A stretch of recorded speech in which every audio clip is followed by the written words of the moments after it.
What's cracking, guys? It's Bruce Matson, senior staff writer of Dynasty League Football.com, and I'm here again to talk about some DEVYs. Going to go over some performances from last week and then overall player values and what to expect from them going forward, and we're going to talk about them right now. First things first, we're going to talk about the quarterback position. I talked about this guy last week, but I have to bring him up again because we did have a little bit of speculation due to how he played earlier in the season. It's CJ Stroud against Michigan State. He had another test, and we got to see him play against a good defense, pass for 432 yards and 6 touchdowns. He was wheeling, dealing, throwing the ball all over the yard, spreading it around, hitting his top-tier receivers, and looked good doing it. I don't think we need to worry about him anymore. I think he is a top-tier quarterback. I think he's going to be one of the top quarterbacks in the 2023 NFL draft class. I think those younger quarterback prospects on the Ohio State's roster are going to have to start thinking about their career with the Buckeyes going forward, because CJ Stroud's going to own that job for another season. He's also in the discussion for Heisman talks. He has a good chance of winning it now if he continues to produce. If he kills Michigan tomorrow and has a good performance in the Big Ten championship game, he could get it. He could sneak away with the Heisman and look good doing it, and that would just elevate his draft stock even more. He'll be a household name among the consensus. CJ Stroud is a top-tier quarterback in DEVY right now, and also should be considered one of the top quarterbacks for the 2023 NFL Draft. I want to switch our gears to running back. I want to focus on that a lot today. I want to talk about Braelon again, the freshman from Wisconsin. We don't have to worry about him coming out for the draft till 2024, but he's a good guy to note because we're going to see him increase in value as the year progresses, especially when we get in the offseason, when everyone starts to look back at the younger players who started to produce and see that he has been a baller. He's also been nationally notified with his highlights, with his production. I mean, you got 7 straight 100-yard games out of the guy. Wisconsin has been playing a lot better ever since they've been giving him a full workload. He's 6'2", 238 pounds. Last week against Nebraska, he rushed for 228 yards and 3 touchdowns. He just blew up. Another huge performance. He has 1,062 yards in a year and 12 touchdowns. He's going to continue to build on that, and he's a guy that we need to watch, because if he has a second and third year like this, then Allen could be a top-tier draft prospect in the future. Another running back I want to talk about is Sean Tucker from Syracuse. I haven't talked about him in a few weeks. I've seen less chatter about him too on social media. Earlier in the season, everybody was talking him up, but we cannot forget about this guy. He has 9 100-yard games on the season. He looks good. He runs hard. Last week against North Carolina, had 105 rushing yards and 1 touchdown. The 2023 NFL draft class is stacked with running backs from top to bottom.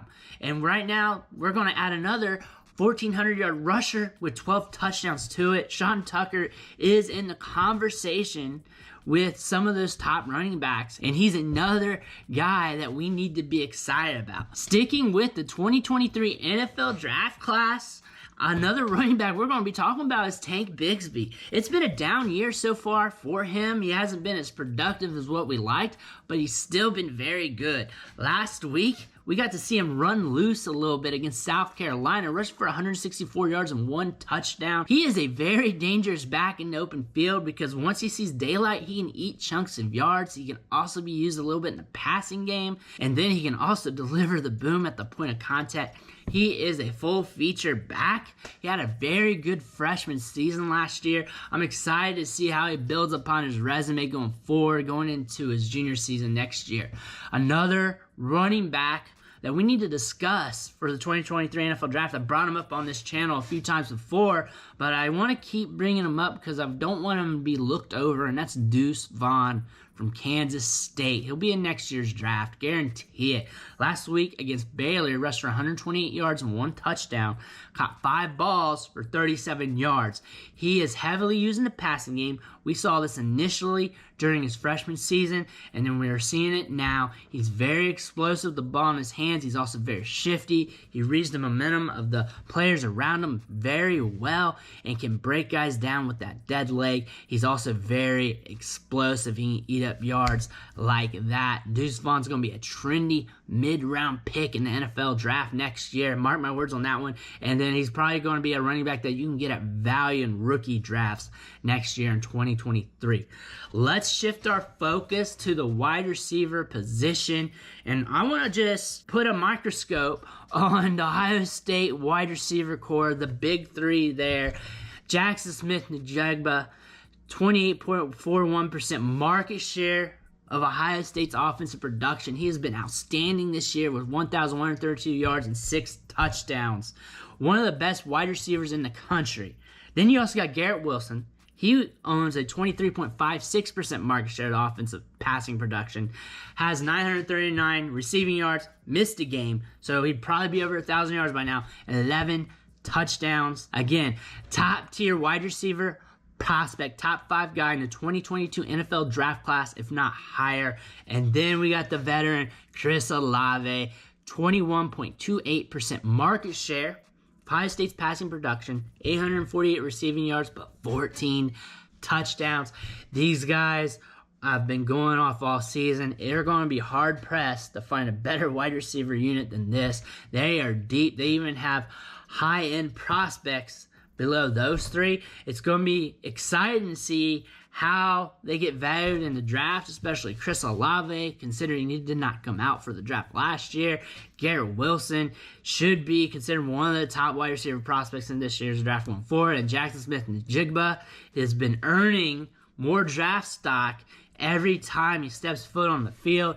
All these wide receivers have been popping off. And against Michigan State, all 3 of them. Usually you get 1 or 2 go off, another guy just gives you a little bit of numbers, but all 3 of them hit last week against Michigan State. Chris Olave led the team with 140 yards and 2 touchdowns. Jackson Smith-Njigba, 10 catches, 105 yards, 1 TD. And in his last 3 games, he's caught 34 balls, 484 yards, and 3 touchdowns. He's been balling out. He's been on fire lately. Garrett Wilson's also been on fire lately. In his last 2 games, he's caught 17 passes for 252 yards and 5 touchdowns. To go along with 56 rushing yards and another touchdown, he has been balling out. And then against Michigan State, Wilson caught 7 balls, 176 yards, and 2 TDs. He has been on fire as well, finishing this last part of the season strong. I look for him to just continue to build upon his resume. I look for him to have his major moment against Michigan this week, trying to cap off that draft capital before we roll into the offseason, before we roll into postseason play. I look for Garrett Wilson to have a good game against the Wolverines. Let's look at another wide receiver I want to talk about because we need to shine a light on him. He's building draft stock going forward. He has been known among DEVY players, but now he's starting to be known more on the national level, and that's Jordan Addison, 2023 NFL draft prospect last week against Virginia. He caught 14 balls for 202 yards and 4 touchdowns. That's just a mega performance. I can't take a wide receiver that had a performance like that and not talk about him. He's been talked about by me on this channel before, but he has been going off this year. He broke out last year as a freshman. I think he had like a 25% market share of the passing production. Right now, he has a 31.25% market share of Pitt's passing production, along with owning 40.54% share of the team's passing touchdown. Jordan Addison's been going off. He might be the reason Kenny Pickett might get drafted so high. That might be how good Jordan Addison is. We need to keep an eye on him next year because if he continues to ball out, continue to make those highlight reel catches, and continue to make those yards after the catch, he's a guy you want to keep an eye on. Also, he had a highlight play last week. The ball was in the air. He was way ahead of the receiver, but the ball was trailing behind him, so he came back and had to make a contested catch against the DB, rose up, climbed the ladder, snatched it, turned away, and got that yak after the catch. If you have time, look up that play on social media that Jordan Addison did last week. Let's look at the tight end position. I want to give you a tight end so you have somebody to look forward to. I'm going to talk about Charlie Kolar, Iowa State tight end. He'll be in this year's draft, and he's been slept on a lot this year, but years prior, he's been a top-tier DEVY tight end. For what it's worth, tight ends are volatile. As you know, at the NFL level, they're volatile. College, they're even more volatile, especially throughout their career. However, he is going to get drafted somewhere. I don't know draft capital-wise where that's going to be. Maybe a mid-round guy. He might get pumped up through the process, or he may slip. But against Oklahoma, he led the Cyclones, catching 12 balls for 152 yards and got 1 touchdown. This is not a Kyle Pitts level talent, but he does have some highlights over the course of his career, climbing the ladder and making those tough contested catches in the end zone, downfield, whatever it is. He has the ability to make catches downfield, and with him being like a lesser known prospect right now, that means he might be cheaper down the road, especially when we get into the rookie drafts. Well, that's all I have for you for this week, talking about them DEVY players. If there's anybody that you're interested or anybody you want me to talk about, let me know in the comments. Who are you looking at? Who are you wanting to draft going forward? Who you're trying to trade for? If you got any ideas, let me know too in the comments. But again, I want to thank you, and I'll catch you next time.